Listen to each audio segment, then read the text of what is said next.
Alors André de Jong, c'est une des grandes figures de la résistance pendant la Deuxième Guerre mondiale. Ce qui me frappe, avant de rentrer dans des détails, c'est 3 grandes qualités, qui sont vraiment les qualités d'une héroïne.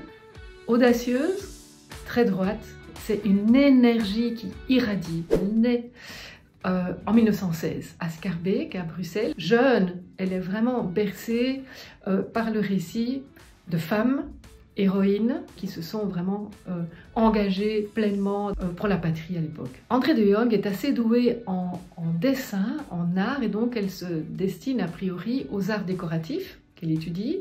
Elle se retrouve dessinatrice publicitaire, donc dans une entreprise, à Malmedy. La guerre éclate et elle décide de s'engager immédiatement pour la Croix-Rouge. Elle n'était pas infirmière à l'époque, mais elle avait suivi des cours du soir ou des cours donnés justement par la Croix-Rouge pour être ambulancière. Très vite, elle se dit c'est pas suffisant, elle rentre en résistance. Elle prend tout de suite la décision de créer une filière d'évasion. Il y a sur le territoire belge beaucoup d'aviateurs qui sont en Belgique et qui sont coincés ici, qui se cachent. Et puis il y a des résistants dont on dit qu'ils sont brûlés, ils vont être pris parce que des gens ont parlé, ils sont coincés. Une filière à laquelle elle pense, c'est passer de la Belgique, traverser la France, se retrouver dans les Pyrénées, traverser les Pyrénées, Bilbao, Gibraltar et hop, rejoindre l'Angleterre. Ça, c'était son plan. Elle n'a pas d'argent, elle a 24 ans, elle est seule, avec un de ses amis. Elle vend ses bijoux, elle emprunte et elle lance sa première descente. Épopée incroyable, il faut traverser la nuit, des rivières, plusieurs ne nagent pas. Elle arrive à passer avec des chambres à air plusieurs fois pour pouvoir porter les gens. Enfin, c'est des histoires abracadabrantes. Elle va en faire 32. Donc, et à chaque traversée, il faut payer des logements, un peu à manger. Donc là, elle a besoin d'un petit support. Elle contacte le consul britannique qui est à Bilbao. Je vois arriver cette jeune fille avec des petites chaussures blanches, des petites chaussettes blanches. Elle m'explique qu'elle vient de passer les Pyrénées, j'y crois pas.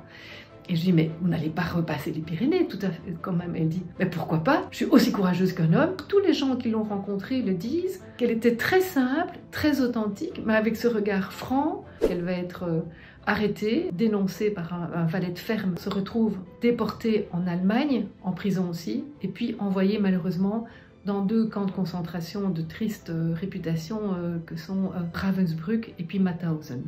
Elle va survivre, elle va être interrogée plusieurs fois. Elle dira, mais c'est moi qui ai créé ce réseau Comet, c'est le nom du réseau.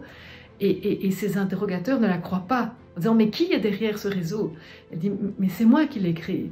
Donc elle n'a jamais menti, mais elle n'a jamais vendu personne non plus. Elle va survivre à toutes ces péripéties de manière vraiment héroïque. Après la Deuxième Guerre mondiale, donc elle va vraiment mener à bien ses études d'infirmière, alors qu'elle était artiste au départ. Donc elle va partir au Congo pour essayer de soigner les lépreux.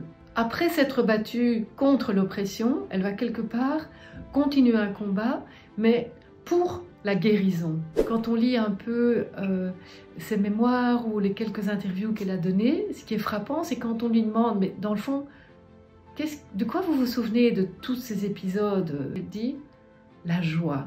En fait, il y avait une énorme joie entre nous dans ce réseau Comet. Il y avait une forme de soulagement par rapport à ce qu'on voulait faire de notre vie. Et à plein de moments, il y avait une joie que j'ai jamais rencontrée ailleurs. Et ça, je trouve que c'est extrêmement inspirant pour nous, où qu'on soit.